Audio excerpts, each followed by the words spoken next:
Hi guys, welcome back to our channel. It's Yvonne from Ginger Chicken Rehab. I'm so glad to have you back here checking out to see what I'm up to today. And if you are new here and checking out this kind of content for the first time, and this is something I do with my husband Chris. We take thrift store found items and we give them new life. And we share the process and the vision with you all of what we do to these items to get them ready to resell. And we resell them here locally. We have a couple retail booths in a local antique mall. So this is part 2. If you had seen part 1, I will share a little bit of backstory with you. When I am out thrifting, I am looking for items that I envision and I pick them up, and throughout the month I share my thrift hauls with you. And at the end of the month, or when I get enough around, I start gathering around and deciding on what I need in our booth for stock and inventory is how I choose what to do. So I had gathered, I'd finally got down to where I didn't have a lot of the texture paint or the stamping on the crocks. And so I gathered everything that I had thrifted throughout the month and got it. It didn't look like a lot at the beginning, but once I started to put details on these and a little something to spice them up, I was like, oh, this is going to be a long video. So my first video, part 1, was how I added some IOD molds on the front of this texture paint crocks to give them, oh, that was a good video if you did not see that video. And this video is how I am stamping, making some labels, putting some little bling on these crocks that I did the texture paint, and also how I'm just doing some plain crocks and getting the stamps on texture paint to adhere. I know my very first video when I did stamps on crocks, I just stamped right on the crock and I achieved it a little bit on the stressful side, I have to admit. But I wanted to share with you all again, you know, as we get better and we keep doing something, we get a little bit better at it. So for anybody that is struggling with stamps or putting them on round objects, this is what today's video is all about. And then again, I'm sharing my texture paint, my version of the texture paint with you all. So stay tuned and let's see how this goes. So just in case you fast forward through the intro, this is part 2 of textured paint. On my first part 1, I did some IOD molds, and on this one I'm going to be doing some stenciling. So these are some thrift store finds, some crocks, some utensil holders, just items that I can envision upcycling and updating. Before I can move on to do anything with these items, I need to get them clean. So I just have some super clean in a bucket of hot water. And I don't have running water in our shop, so this is how I clean items, and it was way too many to bring them back and forth to the house. So just in a bucket of water and then making sure that I'm wiping them off.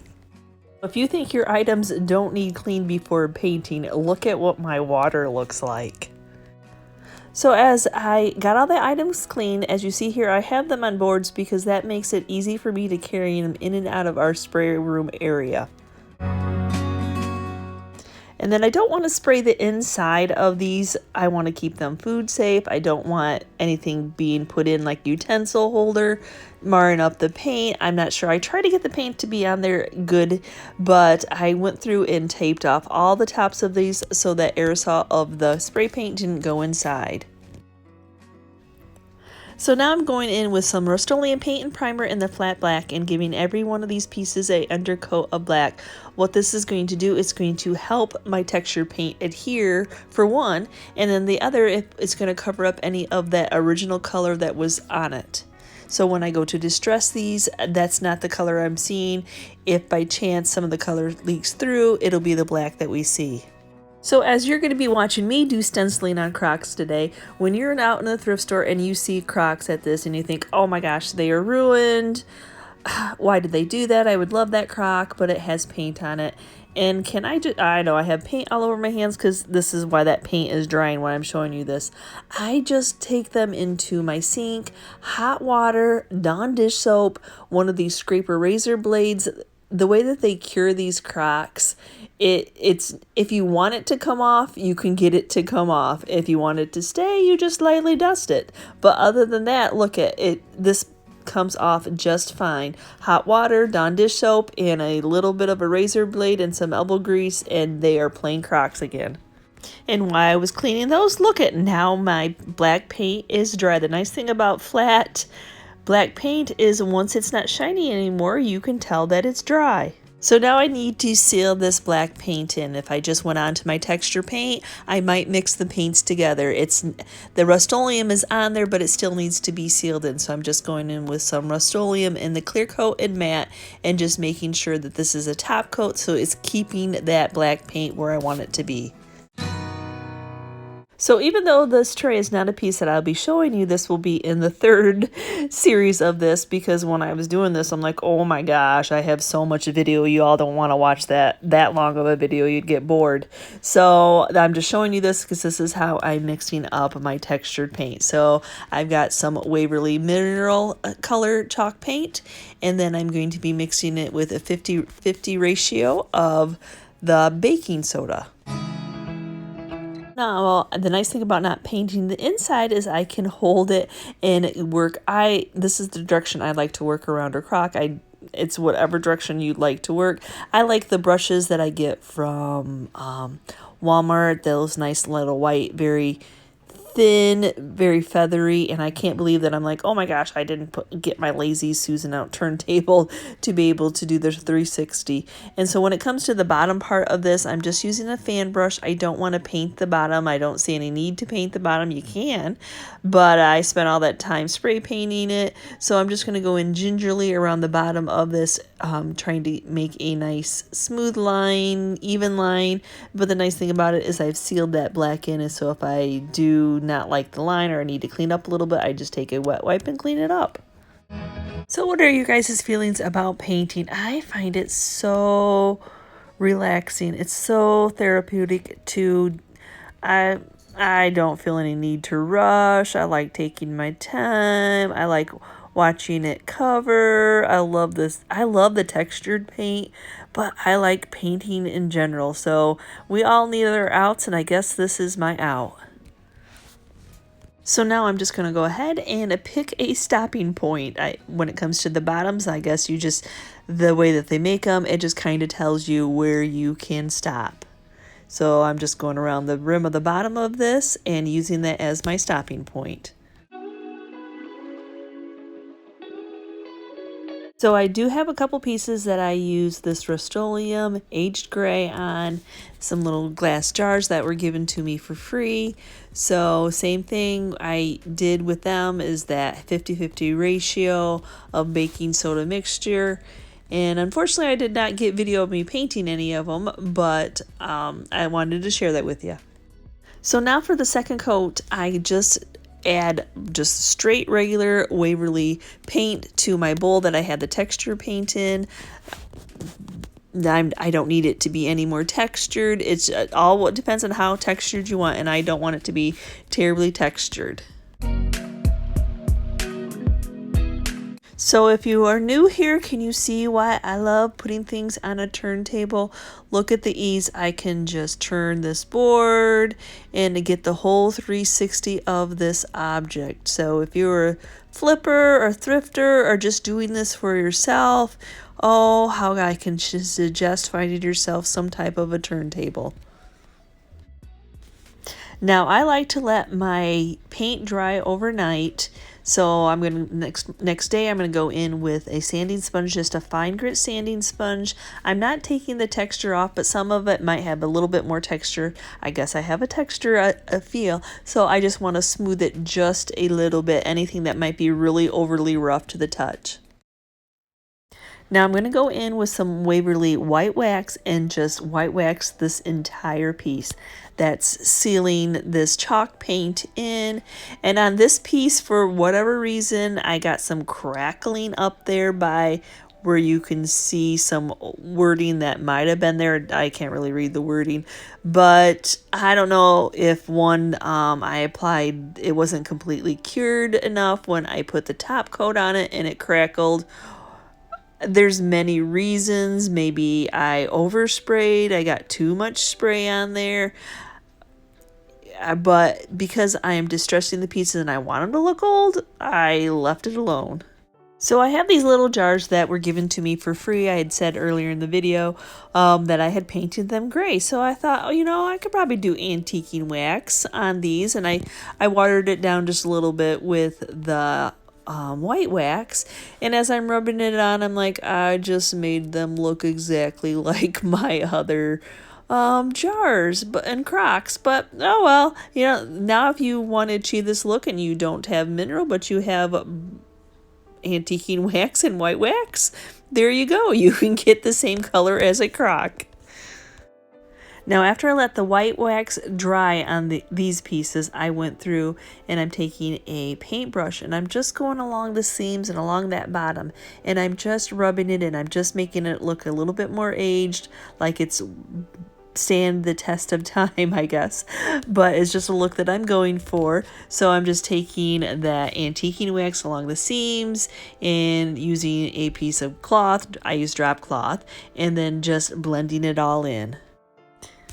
And then to make sure that it's all blended in, I'm just taking a little bit more of the white antiquing wax and then just rubbing it up, making sure that it's just, you just keep working on something till you totally love it, and I just wanted it to be a little bit more blended.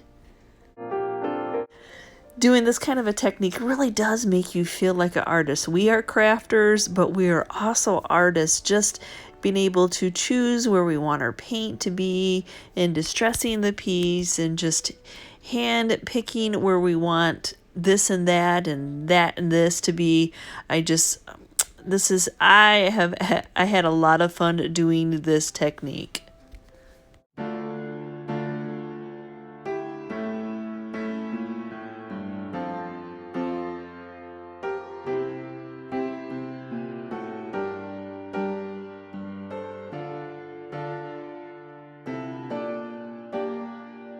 So I guess we better get to stamping, because that's what my title said, that we were stamping. So I have some Tim Holtz, I have some IOD stamps, and I have some redesign stamps that I'm going to be stamping on a tissue. So I have my favorite Tim Holtz animal stamps and a couple little leaf patterns from a redesign. And the stamp sets that I use in today's video will be in my description box if any of you are all interested. So I'm just going to do this stack of 3 animals that seems to still be popular in my area. And these stamps are so cute, and especially getting to add these leaves to the sides. Now, I have a problem with this stamp set sticking, but my go-to now has been double stick tape for the ones that don't stick, and it seems to be working out just fine. And then I'm using one of the flexible stamping mounds to adhere them down onto. I love the grid pattern, that way that I can make sure that my animals are level and my leaves are centered to my best of ability. Remember, it's that perfectly imperfect of crafting. So I am using the StazOn ink, but I have to admit to you that I did order some IOD refill ink. So I've been doing a lot of stamping so I needed to order a refill, and I was just happening to be putting an IOD order in. So maybe that's faux pas. You shouldn't mix the two, but hey, I needed more black ink, and this is where I was ordering from. So I'm just getting these all inked up. So now I'm going to turn my flexible mound over and trying to very gingerly press it down in one press without jumping it or making it bump or anything like that. That's why I have my hand placed on there so it is not moving around, so it doesn't give that smearing. And I have found that if I use my smoother tool, my scraping tool for my Cricut, that actually helps me really well transfer this image over to this tissue paper.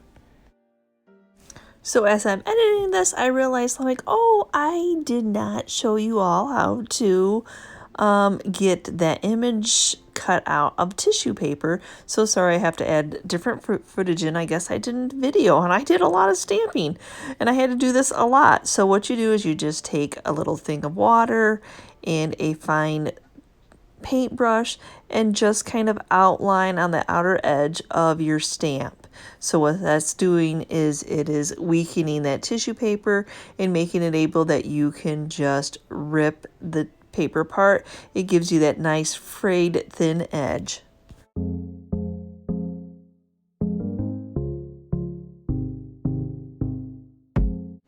So now I am going to place it on this crock. So to get the crock, since it's round and it would roll on me, I have 2 lint rollers. I'm placing one on each side. That way it's not going to roll back and forth or side to side on me. So now time to attach our tissue paper to our crock. So plain and simply, I'm just going to eyeball where I think it is centered, that it is level. And then I'm going to get some Mod Podge, which of course I didn't have out at the time, but isn't that always the case? So I'm going to go ahead and flip over half of my tissue papers. That way I've had it centered, I had it where I want. That way I can work from one side and get that side adhered down and then move over to the other side. So I'm just putting some Mod Podge on the bottom, and then I'm going to gingerly press the tissue paper down starting from the center and working my way out. I'm not really too worried about the ends at the moment until I get to the end. So then now we'll just do the same exact thing to the other side. Somebody asked me if it mattered if it was the shiny side of the tissue paper or the dull side. I haven't noticed that either stamp doesn't care which side you're stamping on. Have you all noticed a difference? And then this is where I'll go in and deal with any of the edges that I didn't get adhered down. And then I'll go over the top of the entire tissue paper image. The nice thing about this, StazOn ink didn't smear, and so either does the IOD, so it is on there.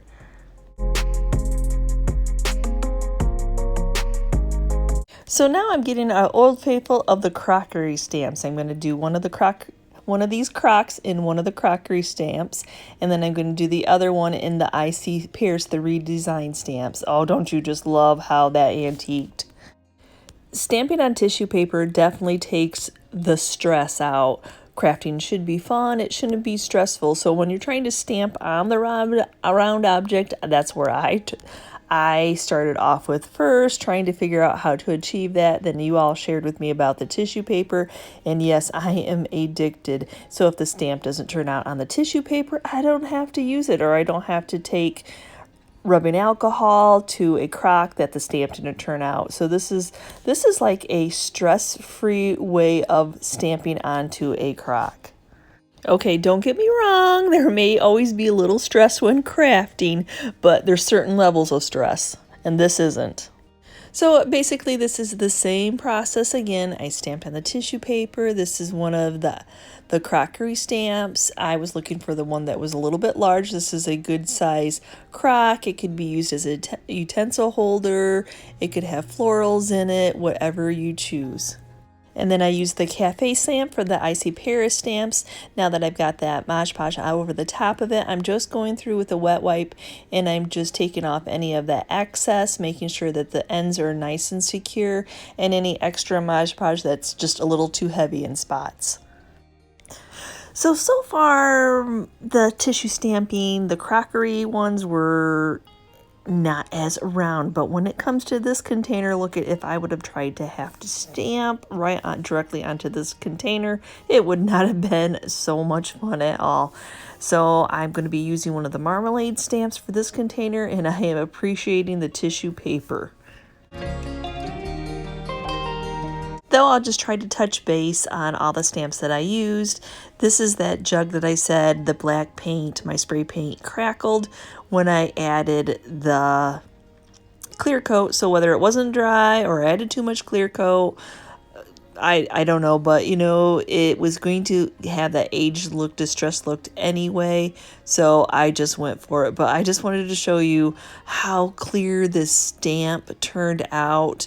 Rubbing it with that smoothing tool or lifting tool, scraping tool, whatever you want to call it. Oh my gosh, that cow is the clearest it's ever come out for me on this tissue paper. So now I'm just trying to eyeball centers that perfectly imperfect of putting these labels on. I want them to look old. I want them to look like they have been there and started to come off, but I am a little bit on the perfectionist, so I do measure just once in a while if my eyes deceive me.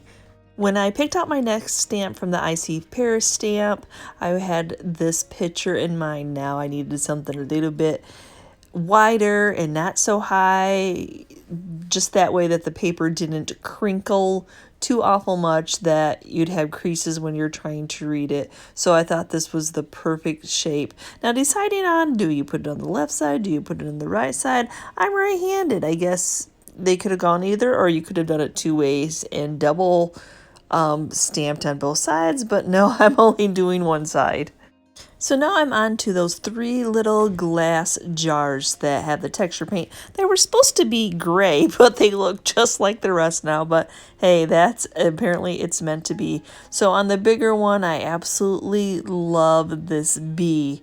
And then I'll share with you how I achieved the bee without the wording. Because if I would have put the wording on it, that it would not have fit.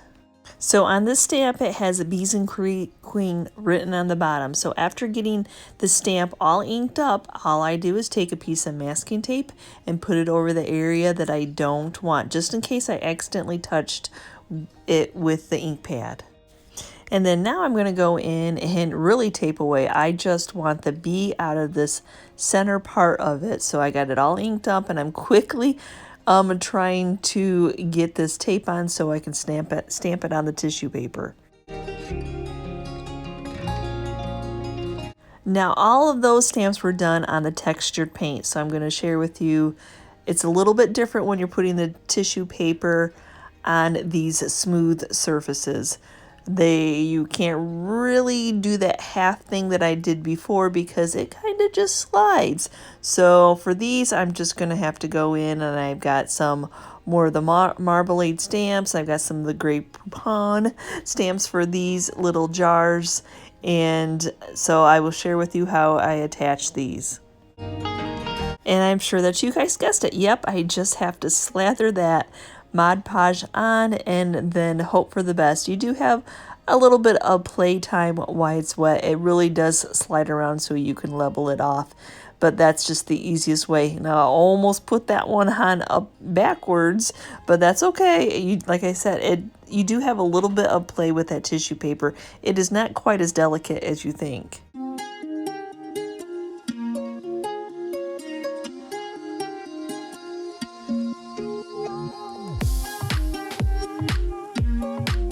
But on these, I definitely want to go around and make sure that I got any of that excess Mod Podge off the side, because you'll really be able to tell that. So I was so happy to be able to achieve, this is that crock that I scraped all that paint job off of, having it soak in the sink. So I was so excited because I had just gotten these IOD sunflower stamps, and if you saw my window transfers of the sunflower, I was hooked. So this one actually fits onto this. Now this is a little bit bigger. I can get my lint rollers to hold it still, and I should be able to achieve to be able to get this doing that half technique. It's a little bit bigger. I got a little bit more of a hand to be able to grip it, but oh my gosh, the detail in this sunflower stamp. Now I do wish oh my gosh, I'm just so in love with that sunflower stamp that I really wish there was a smaller one, because that is the biggest crock that I had that it would fit on. But I came up with the idea. I don't know if you all like it or not, but I cut one of the sunflowers in half, and I have these 2 smaller, shorter crocks that I'm going to put a half of a sunflower on. Now this is the other crock that I took that image off of, also soaked it in the sink and was able to scrape it off. So I'm just going to do a little bit more farmhouse. I kind of like to have a few little options in my inventory for people. So I did not get the cow in one of them, so I thought, you know what, I'm going to do the cow in this. This is almost the perfect size. And then to finish up, I am finished sharing all the stamps that I used. This is the Tim Holtz, the little chicken from earlier, and the little wording that comes with that Tim Holtz on the farm set. So this was just a little bit shorter of it, and I thought I've actually never put this together like this, but the chicken looks very cute, I think, with this wording. So I set these all off to the side and I let them dry overnight. I knew that I wanted to antique those labels just a little bit, kind of bring them in to that antique look where they look like they have been worn off with time. So I'm just taking a wet wipe that's wet, and then I'm just going to be rubbing on the tissue paper label that I made and going all the way up to the edges, and then I can go back in and I can rub off what I don't want. I just wanted to touch here and there just to make it look like it was an old label, because even though the tissue paper tears and it looks like it's been ripped off, I just wanted to give it a little bit more age. Now this is just a personal preference. This is a look that I'm going for. If you like the label as it was, you could have left it alone. So I just keep working with it until I love it. And then for the sunflower leaves, I'm just going to take that antiquing wax on that wet wipe and then just go down the petals. And then I will wipe most of it off, just giving it a little something that looks like it's always been there. Now I only have the one lid, and this is going to that big crock where the sunflower was. So I'm going to go in and I'm going to distress those little edges, letting that natural wood show through. And then my next step is to take some steel wool, some fine grit steel wool, and go over the entire piece, taking away that shiny, just opening up that paint to accept some antiquing wax. Now this antiquing wax will really tie this lid in with that base, and it just richens up this black, just takes it to another level. Now that antiquing wax is dry on these crocks, I'm going to take them outside. I'm going to mist that label with a coat of Rust-Oleum clear coat.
So what did you all think? I know, everybody has their little version of texture paint. I don't think you can use whatever you want, 50-50, whatever mixture you need it to be.